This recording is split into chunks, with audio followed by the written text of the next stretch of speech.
given the choice right now that you could live another 30 years feeling just like you feel today, or you could live another 20 years feeling much better than you feel today, or you could live 40 years feeling worse than you feel today, which of those would you take?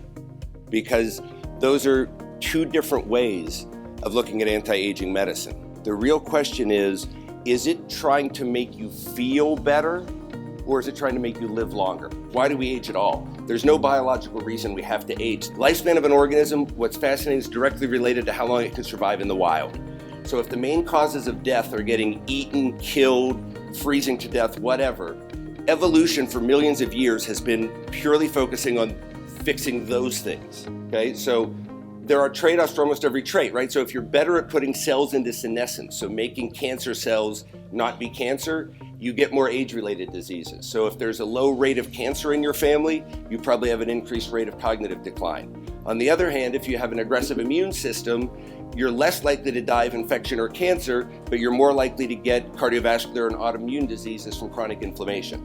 On a cellular level, aging is a number of things. Accumulation of senescent cells, and they go into senescence because of DNA damage and cytoplasmic junk, and then they release these toxins that affect the surrounding tissue, weaken it over time, right? So what causes cells to go senescent? Nuclear and mitochondrial DNA errors, shortening of telomeres, accumulating epigenetic alterations, so DNA methylation, not necessarily mutations, right?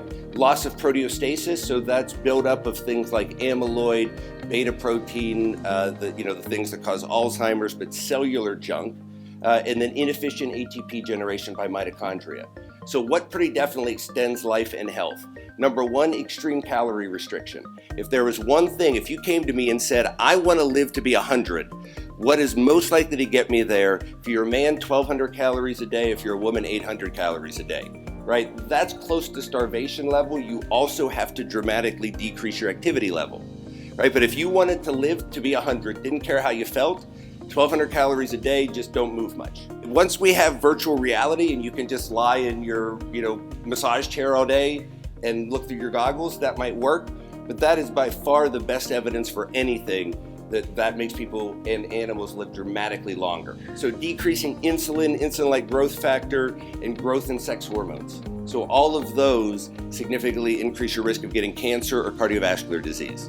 So lower testosterone, lower growth hormone, you're supposed to look and feel older in order to live longer.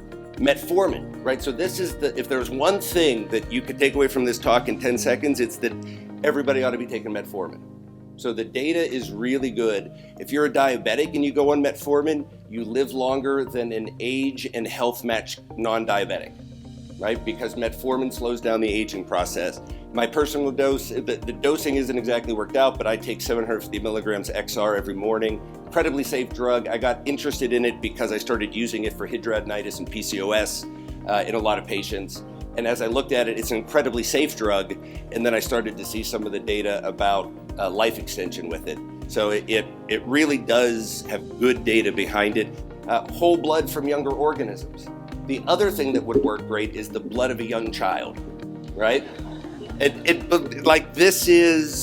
fascinating. So if you take two rats, an old rat and a young rat, so a rat that was going to die in a month and a rat that wasn't going to die for a year, and you stitch them together, right? Literally, like make two cuts, stitch them together, make a Siamese twin, they will live the average of how long the two of them were supposed to live.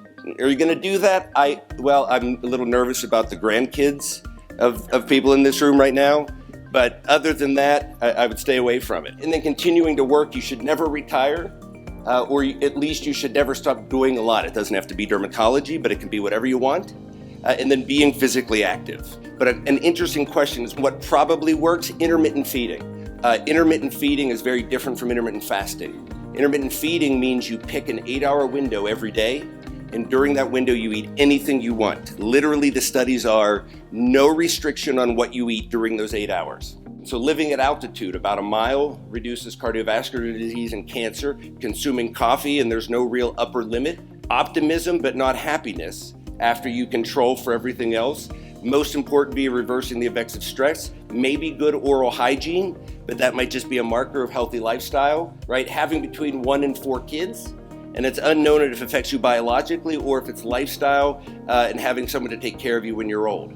Avoiding winter, but it doesn't have to do with temperature, so you should move to Florida when you get old, right? 7 to 9 hours of sleep a night, avoiding working more than 45 hours a week, and taking care of a sick loved one, because if you feel a sense of purpose, you live longer. You'll be less happy and have a worse life, but you'll live longer.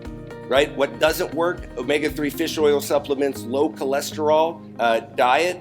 The only real advice is meat consumption low. It should be less than 10% of your total calories. Below that hasn't shown more benefit. Exercise. So exercise is interesting. It definitely makes you much healthier. But if we're talking about extending maximum lifespan, it does not. It's keeping you healthier. It's making you more likely to get to 80, but it's not making you more likely to get to 120.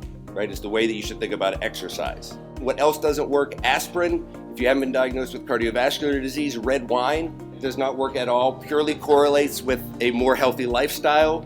Chocolate, dark or otherwise, no benefit at all. And antioxidants, totally worthless. Right? Doesn't matter if they're taken as a supplement or as food. Yes, they work. They reduce the oxidative stress on your body. But your cells' natural antioxidant effects are much more robust. And whenever you take antioxidants, your cells have less pressure to upregulate their antioxidant system. So your endogenous antioxidant goes down as you increase your intake, and it may actually harm you to take antioxidants extraneously.